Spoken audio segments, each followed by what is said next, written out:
Every day across Canada, 4 people are killed as a result of impaired driving. Well, Matt has teamed up with the TTC once again this year for a campaign encouraging people to think twice before getting behind the wheel impaired. It shows the faces of the victims of these tragedies. But for the first time this year, the families affected are also speaking out.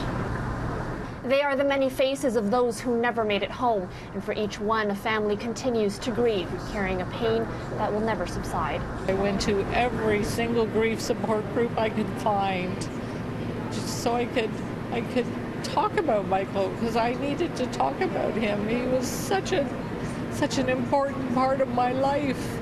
I miss him so much. In September of 2015, Mark Boutilier's 24-year-old son Michael was heading home on the 427.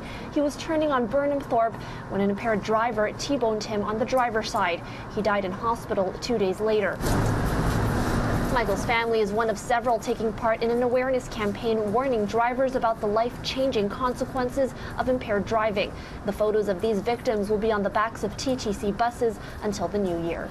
Look at all of these families that have been crushed and broken, and you can't put those pieces back together, ever. Well, there's no words to describe the pain of a mother losing a child, so... On December 12, 2015, 22-year-old Kalina Tsinive was a passenger in a vehicle hit by an impaired driver. It's a hole in our hearts.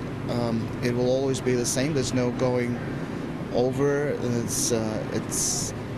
She's in our thoughts all the time. She was really nice, and she always encouraged me to do things. I feel good doing this one because I don't want any mother to go through the same thing I went through, any wife. I know that if my dad and my sister were here, they'd be proud of this as well. So this is a way of keeping their memory alive as well.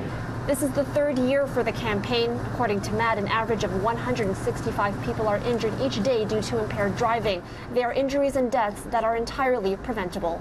We still miss him every day. It was November and now Christmas is coming. They had no right really to drive impaired.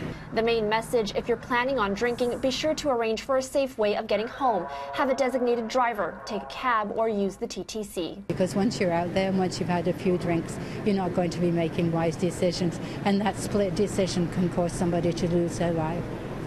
In Toronto, Erica Natividad, City News.